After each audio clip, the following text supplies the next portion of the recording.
Bom, agora nós vamos fazer, então, dando prosseguimento aqui, nós vamos fazer análise de uma música, tá? Por que análise de uma música? Nós vamos ter a oportunidade de colocar em prática agora todos os conhecimentos que nós fizemos, que nós adquirimos até agora sobre a interpretação de texto, ok? Nessa música. Então, lembrando sempre, vamos contextualizar a música, vamos buscar levantar hipóteses, levantar as palavras, levantar os elementos para buscar outros conhecimentos que não estejam nas linhas, que estejam nas entrelinhas desse texto, tá? Então, a música é a música Geni e o Zeppelin, de Chico Buarque de Holanda, tá? Geni e o Zeppelin. Olha só. Então a música começa o seguinte, ó. Primeiro, a música vai dizer que a Geni era uma pessoa muito dada, né? O que é uma pessoa muito dada? Você sabe o que é uma pessoa muito dada? Vocês aí sabem o que é uma pessoa muito dada? Não sabem? Uma pessoa muito dada é uma pessoa que, sei lá, extrovertida? Pode ser? Uma pessoa bacana? Sim. Uma pessoa que gosta de ajudar os outros? Gosta de falar com as pessoas? Gosta de sair com as pessoas? Gosta de namorar com as pessoas? O que é uma pessoa muito dada? Vamos interpretar aqui? Olha, a música diz assim, ó. De tudo que é nego torto, do mangue do cais do porto, ela já foi namorada. Aí, vamos levantar a hipótese? O que é uma pessoa muito dada, então? É uma pessoa que namora com todo mundo. Está escrito aqui, ó. De tudo que é nego torto, do mangue do cais do porto, ela já foi namorada. Ó, o seu corpo é dos errantes, dos cegos, dos retirantes, é de quem não tem mais nada. Eita ferro! Ela é o quê? Uma pessoa que é muito dada, né? Uma pessoa que sai com todo mundo. O seu corpo é de todo mundo. Eu posso... Ah, professor, já sei. É uma menina que gosta de sair com todo mundo. É uma prostituta, né? Ué, não sei, pode ser, pode não ser. Agora, porque o seu corpo é dos errantes, os cegos, os retirantes, é de quem não tem mais nada, ela é prostituta? De repente é, mas de repente não é, tá? Vamos pra frente, ó. Dá-se assim, desde menina, na garagem, na cantina, atrás do tanque, no mato. E é a rainha dos detentos, das loucas, dos lazarentos, e dos moleques do internato. E aí? O que é a Geni? É a menina que sai com todo mundo, seu corpo é dos errantes, dos cegos, dos retirantes. É a rainha dos detentos, das loucas, dos lazarentos. E aí, é uma prostituta ou não é? Tudo encaminha para você dizer que a Geni é uma prostituta. Não é isso? Mas vamos aqui. E também vai a miúde, com os velhinhos sem saúde e as viúvas sem porvir. Ela é um poço de bondade, e é por isso que a cidade vive sempre a repetir. Pronto. O que a cidade vive a repetir da Geni? Aí vem o refrão da música, né? O refrão da música diz o seguinte, ó, joga pedra na Geni. Joga pedra na Geni. Ela é feita para apanhar, ela é boa de cuspir, ela dá para qualquer um. Maldita Geni. Pronto, agora eu não tenho mais dúvida de que a Geni é uma prostituta. Por quê? Porque eu vou buscar nas entrelinhas do meu texto aqui essa expressão, joga pedra, que eu vou ter a intertextualidade.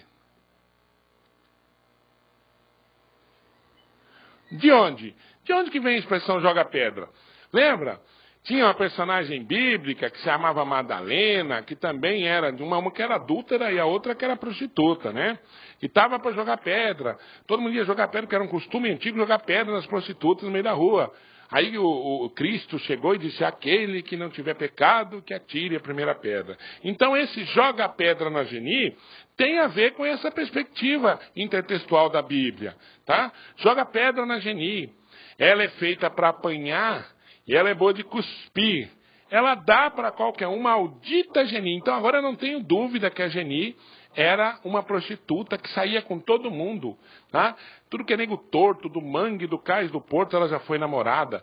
É rainha dos detentos, das loucas, dos lazarentos, dos meninos do internato, e dá-se assim desde menina, na garagem, na cantina, atrás do tanque, no mato. E porque ela era essa pessoa extrovertida, muito dada, como nós falamos no início, as pessoas diziam, jogam pedra na Geni. Ela é feita para apanhar, ela é boa de cuspir, ela dá para qualquer um, maldita Geni. Só que, vejam, um dia surgiu brilhante, entre as nuvens, flutuante, um enorme zeppelin. Tá? Um enorme zeppelin. Tá aqui. Quando eu falo zeppelin, zeppelin é a marca dos dirigíveis. É uma empresa que fazia os dirigíveis. Então eu estou trocando o nome dirigível pela marca Zeppelin. Tá? Isso a gente chama de metonímia. Toda vez que você troca palavras que não têm o mesmo significado, mas ao trocar passam a ter o mesmo significado, é uma metonímia. Então, um dia surgiu brilhante entre as nuvens flutuante um enorme Zeppelin. Então pairou sobre os edifícios e abriu 2.000 orifícios, com 2.000 canhões aqui. Assim, é óbvio que aqui tem um exagero, e um exagero também é uma figura de linguagem que nós chamamos de hipérbole. Ok? Hipérbole. Bom, aí chegou então o Zeppelin e abriu 2.000 orifícios. A cidade ficou apavorada. Se quedou paralisada, pronta para virar geleia. Pronta para ser... Virar geleia, gente, está no sentido conotativo. Ela ficou pronta para ser destruída. Mas do Zeppelin gigante desceu seu comandante e disse, mudei de ideia. Né? Aí ele diz assim, quando vi nesta cidade tanto horror e iniquidade, resolvi tudo explodir. Mas posso evitar o drama se aquela formosa dama essa noite me servir. Quem que era a dama? Quem que era a dama? Ó, essa dama era Geni. Mas não pode ser Geni. Ela é feita para apanhar, ela é boa de cuspir, ela dá para qualquer um. Maldita Geni. Ora, como a Geni, uma pessoa que dava para todo mundo, uma pessoa que saía com todo mundo, uma pessoa que a rainha do detento, da louca lazarento, dava de qualquer lugar, na garagem, na cantina, no mato, podia ser a pessoa que ia salvar a população. Tá? Como? Pois aqui, ó. A música diz, mas de fato, logo ela, tão coitada, tão singela, cativara o forasteiro. O guerreiro tão vistoso, tão temido e poderoso, era dela prisioneiro. Entendeu? Então, o guerreiro ficou caído, de 4 pela Geni. E a Geni seria a pessoa que iria salvar a pátria, salvar a população. Mas olha o que acontece. A música diz assim, acontece que a donzela, e isto era segredo dela, também tinha os seus caprichos. E a deitar com homem tão nobre, tão cheirando a brilho e cobre, preferia amar com os bichos. Ó, a Geni saía com todo mundo, com os lazarentos, com as viúvas, com os meninos do internato, as viúvas sem porvir. Era um poço de bondade, saía com todo mundo, mas com o bonitão não, com o grandão não. Isso era um segredo dela, ela preferia amar com os bichos do que sair com o bonitão. Ok? O que aconteceu? Ao ouvir tal heresia, a cidade em Romaria foi beijar a sua mão. O prefeito de joelhos, o bispo de olhos vermelhos, que provavelmente estava chorando, né? E o banqueiro com 1 milhão. Todos foram beijar a sua mão. Aí o refrão da música, que era maldita Geni, muda. Olha só, vai com ele, vai Geni. Você pode nos salvar, você vai nos redimir, você dá para qualquer um. Bendita Geni. Vejam, de maldita, de demônio, ela passou a ser uma bendita sois vós, uma santa.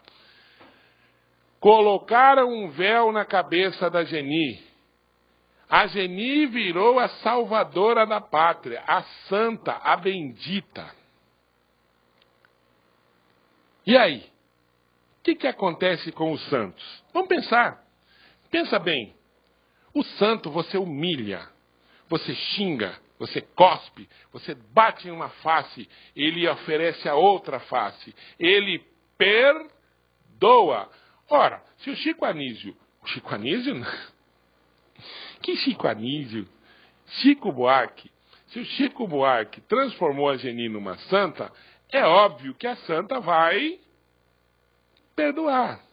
Ela virou santa, ela vai perdoar. Então ela diz assim, ó, foram tantos os pedidos, tão sinceros, tão sentidos, que ela dominou seu asco. Professor, não sei o que é asco. Não sei o que é asco. Ferrou. Ferrou porque agora eu não consigo mais interpretar. Não, uma palavra não pode travar o seu texto. Uma palavra não pode travar o seu texto. De jeito nenhum. Uma palavra jamais pode travar o seu texto. Você coloca uma outra palavra no lugar, ó. Foram tantos pedidos, tão sinceros, tão sentidos, que ela dominou seu asco, ela dominou seu medo, pode ser? Ela dominou seu nojo, pode ser? Porque asco é nojo, asqueroso, nojento. Ela dominou seu desafeto, seu desencanto, qualquer coisa, não vai mudar o significado. Então, ó, foram tantos os pedidos, tão sinceros, tão sentidos, que ela dominou seu asco, seu nojo. Ela tinha nojo do cara. Olha, nessa noite lancinante, professor, também não sei o que é lancinante. Precisa.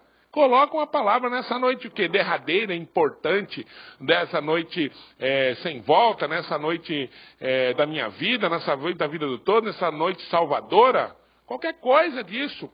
Entregou-se a tal amante como quem se dá ao carrasco.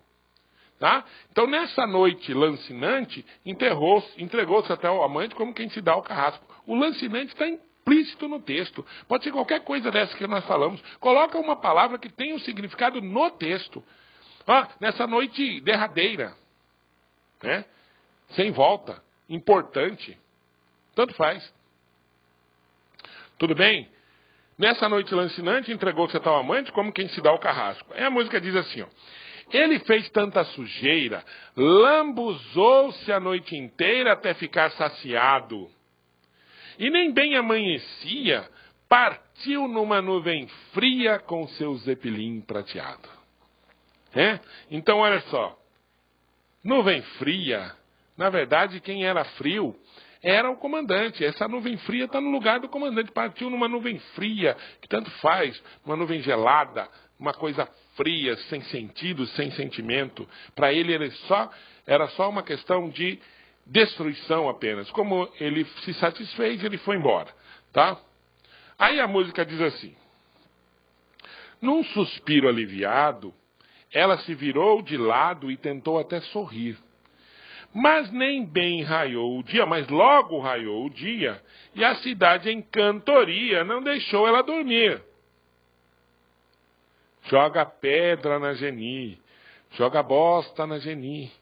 Ela é feita para apanhar, ela é boa de cuspir, ela dá para qualquer um, maldita Geni. Meus amigos e minhas amigas, o que o Chico Buarque quis com essa música? O que ele quis passar com essa música?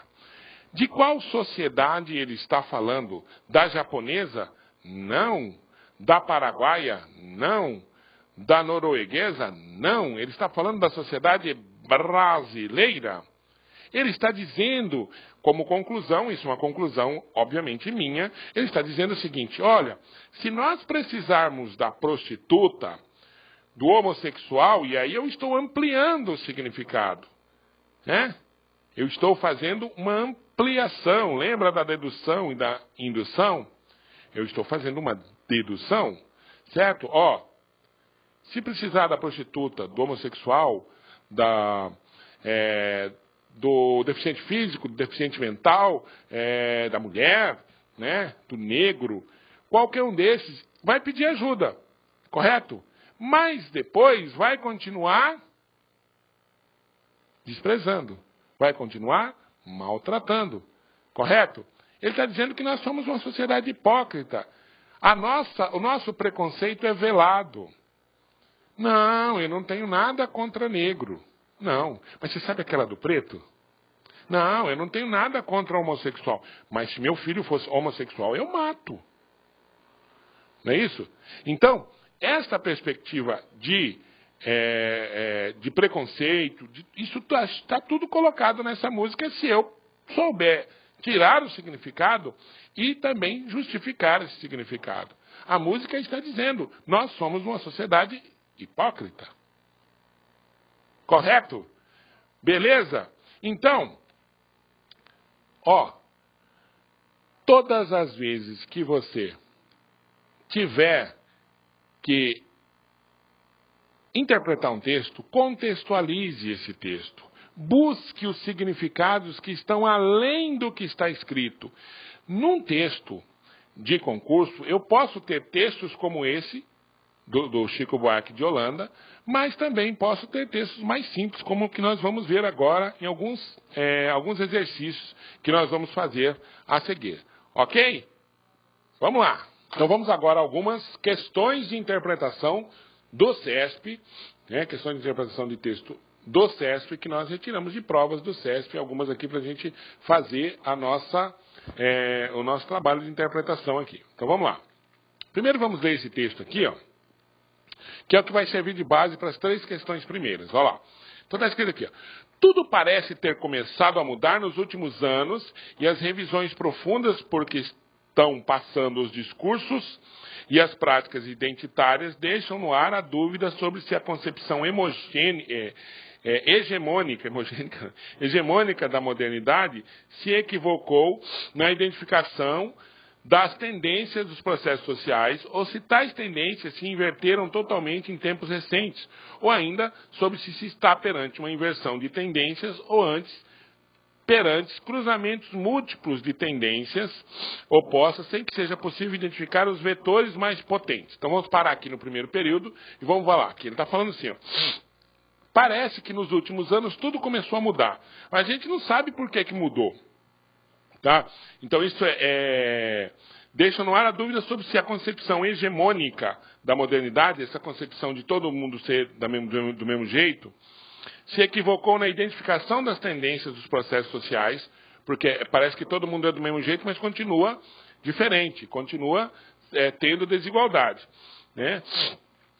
Ou se tais tendências se inverteram totalmente em tempos recentes, ou ainda sobre se está perante uma inversão de tendências, ou antes perante cruzamentos múltiplos de tendências opostas, sem que seja possível identificar os vetores mais potentes. Ou seja, essa hegemonia que a sociedade quer passar, de todo mundo ser igual, ela não se confirma, porque as pessoas são diferentes, os jeitos são diferentes, as classes sociais são diferentes. Então, onde há o equívoco? Onde foi que nós nos equivocamos?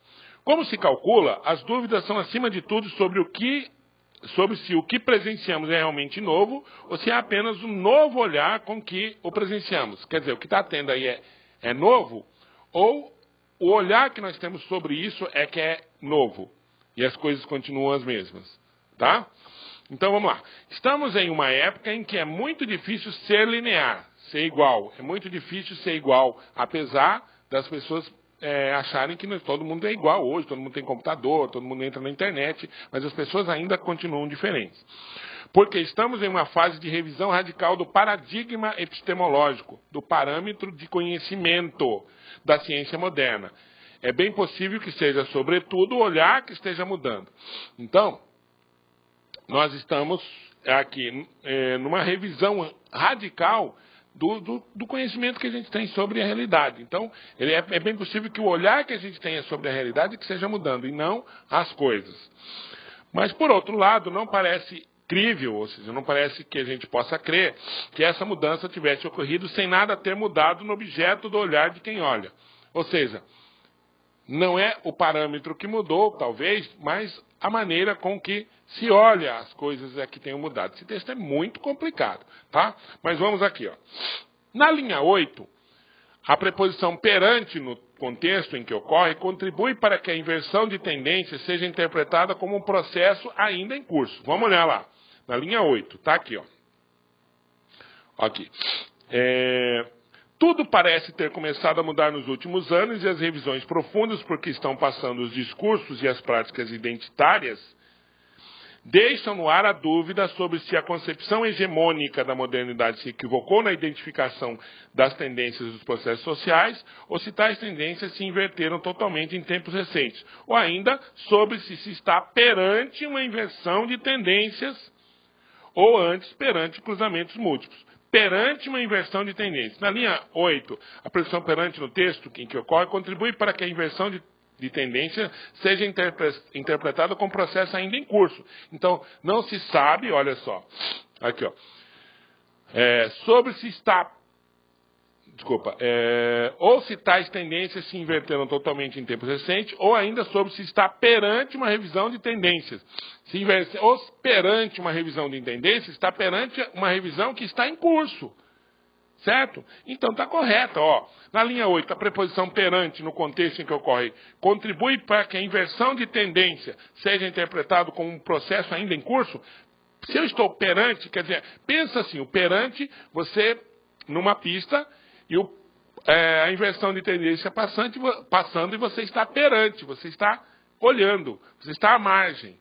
Tá? Então, seja interpretada como um processo ainda em curso.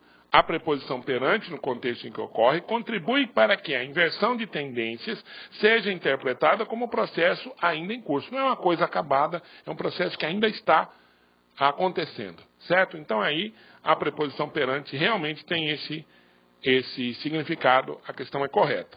Vejam que esse texto, eu fiz questão de colocar, porque é um texto complicado, é um texto que você tem que ter muito conhecimento, principalmente de filosofia, sociologia, essa parte mais inerente ao contexto social, para entender. Bom, segundo o texto, enquanto houver a confusão e a identificação do paradigma epistemológico de entendimento da ciência moderna, as práticas identitárias estarão baseadas em dúvidas. Vamos ver a linha 14 e linha 15. Olha lá. Como se calcula, as dúvidas são, acima de tudo, sobre se o que presenciamos é realmente novo ou se é apenas novo o olhar com que o presenciamos. Estamos em uma época em que é muito difícil ser-se linear, porque estamos em uma fase de revisão radical do paradigma epistemológico da ciência moderna. Então ele está perguntando o quê? Segundo o texto, enquanto houver a confusão e identificação do paradigma epistemológico da ciência moderna, as práticas identitárias estarão baseadas em dúvidas? Não. Aqui, ele está dizendo assim, como se calcula, as dúvidas são, acima de tudo, sobre o que presenciamos, sobre se o que presenciamos é realmente novo. Não tem nada a ver com a questão epistemológica. Está dizendo aqui, segundo o texto, enquanto houver a confusão e identificação do paradigma epistemológico da ciência moderna, as práticas identitárias estarão baseadas em dúvidas? Não. Elas estarão em dúvidas, aqui, sobre se o que presenciamos é realmente novo ou se é apenas um novo olhar. Não tem nada a ver com o paradigma epistemológico, então essa questão está errada. Tá? Aqui é só dar uma olhada no texto e verificar que o que está colocado aqui não é o que está colocado no texto. Tá? Ele está falando sobre... não está falando sobre o paradigma epistemológico. Tá? Aqui está falando que é sobre se o que presenciamos é novo ou não. É isso que causa dúvida, não é a perspectiva do paradigma epistemológico. Então essa está equivocada. Bom, no desenvolvimento das ideias do texto, a expressão essa mudança retoma a ideia de olhar que esteja mudando. Vamos ver? Linha 17. Então, essa aqui é apenas uma questão que está depois e que está retomando um termo que está antes. Isso é típico de questões do CESP. Tá? Vamos ver aqui. Linha 17. Linha 15 e 16, aliás. Vamos lá. Porque estamos em uma fase de revisão radical do paradigma epistemológico da ciência moderna, é bom possível que esteja, sobretudo, olhar que esteja mudando. Então, vamos lá. A pergunta é, no desenvolvimento das ideias do texto, a expressão essa mudança retoma a ideia de olhar que esteja mudando, esta mudança, na linha 17, olha lá. Porque estamos em uma época em que é muito difícil ser linear, porque estamos em uma fase de revisão radical do paradigma epistemológico da ciência moderna, é possível que seja, sobretudo, o olhar que esteja mudando. Mas, por outro lado, não parece incrível que essa mudança tivesse ocorrido. Que mudança? O olhar que esteja mudando. Tá? Então está aqui, No desenvolvimento da ideia do texto, a expressão essa mudança retoma a ideia de o olhar que esteja mudando. Correto. Isso é só você ver o texto, pegar, marcar no texto o que está essa mudança e ver a qual palavra ela está se referindo. Então, essa mudança retoma a ideia do olhar que esteja mudando. A questão é correta. Tudo bem? Agora, um outro texto. Seguindo a mesma lógica. É um texto da revista Veja. Por isso que é importante que você... Está pitando aqui. Que você pegue as revistas aí, Revista Veja, Revista Isto É, Carta Capital, leia e interprete. Tá? Esse exercício é fundamental para quem vai fazer concurso. Vamos lá. Em primeiro lugar, é preciso definir o que vem a ser igualdade social. Então, aqui ele vai dizer o que é igualdade social. Este conceito pressupõe que todos sejam forçados a viver em casas idênticas, ganhar os mesmos salários, comer as mesmas comidas e acreditar nos mesmos valores? Essa abordagem já foi tentada e os resultados foram e são desastrosos, para não dizer trágicos. Então, aqui ele está dizendo do socialismo. Então, o socialismo já tentou fazer isso, as ideias do socialismo tentaram e não conseguiram. Ele vai dizer por que não conseguiram. Aí vem o seu conhecimento de mundo, o seu conhecimento do entendimento do texto. Tá? Olha lá. Como os fundadores dos Estados Unidos sabiam muito bem, é impossível para um governo arcar com a missão de assegurar igualdade para todos os cidadãos. As pessoas não nascem iguais, elas possuem habilidades e talentos próprios. O principal papel de um governo não é ir contra essa realidade e forçar algo que não existe nem existirá. O bom governo é aquele que oferece oportunidades iguais para todos buscarem a própria felicidade. Então ele está dizendo aqui que os Estados Unidos, como o principal país capitalista, já pregava isso, que as pessoas nascem diferentes, têm talentos diferentes, habilidades diferentes, formas de organização diferentes, e que por isso não conseguiriam viver numa sociedade socialista. Por quê? Porque o governo não tem como dar tudo para todo mundo e todo mundo viver da mesma forma, já que as pessoas são iguais. Então, isso é que defende as pessoas que defendem o capitalismo. Obviamente, quem defende o socialismo não vai pensar assim. Bom, está aqui. A retirada da expressão "e são" preserva a coerência da argumentação, mas omite do texto a explicitação de que os resultados continuam desastrosos na linha 6. Então, se tirar os "e são", vamos lá, ó. Em primeiro lugar, é preciso definir o que vem a ser igualdade social. Esse conceito pressupõe que todos sejam forçados a viver em casas idênticas, ganhar os mesmos salários, comer as mesmas comidas e acreditar nos mesmos valores. Aí, ó, olha só, presta atenção. Essa abordagem já foi tentada, os resultados foram e são desastrosos. Se eu tirar o "e são", eu vou colocar: essa abordagem já foi tentada e os resultados foram desastrosos. Se eu tirar o "e são", eu estou dizendo que eles foram, mas que eles não continuam sendo. Essa é uma palavra que, lembra do pressuposto? Que vai me indicar o pressuposto. Se eu tirar o "e são", eu estou dizendo que eles foram, mas que eles não continuam sendo desastrosos. O que ele está pedindo aqui? A retirada da expressão "e são" na linha 6 preserva a coerência da argumentação, mas omite do texto a explicitação de que os resultados continuam desastrosos. Verdade. Se eles foram e são desastrosos, se eu tirar o "e são", eu falo, eles foram desastrosos, mas eu omito que eles são ainda, que eles continuam a ser desastrosos, por isso a questão está correta. Tudo bem? Meus amigos e minhas amigas, a interpretação de texto é fundamental para o seu bom desenvolvimento das redações, das provas. Né? Então, nas provas, e nas redações também, obviamente, mas nas provas, você tem como interpretar o texto, e olha, a questão da interpretação, ela está além da prova de linguagem. Ela está na prova de história, ela está na prova de biologia, ela está na prova de matemática. Tudo você precisa interpretar bem o texto. Então, eu espero que você tenha condição de pegar essas aulas, dar continuidade aos seus estudos e aproveitar o máximo que você puder e pegar as questões do nosso banco de questões do CESP, que está lá, já tem várias questões, e dar continuidade, estudar, fazer os simulados. Não tem segredo. Desculpe, o segredo está no seu empenho, na sua dedicação. Se empenhou e tem dedicação, façam os exercícios, façam os personagens aí, o personal coach que nós temos, e você vai ter sucesso aí na sua empreitada. Tudo bem?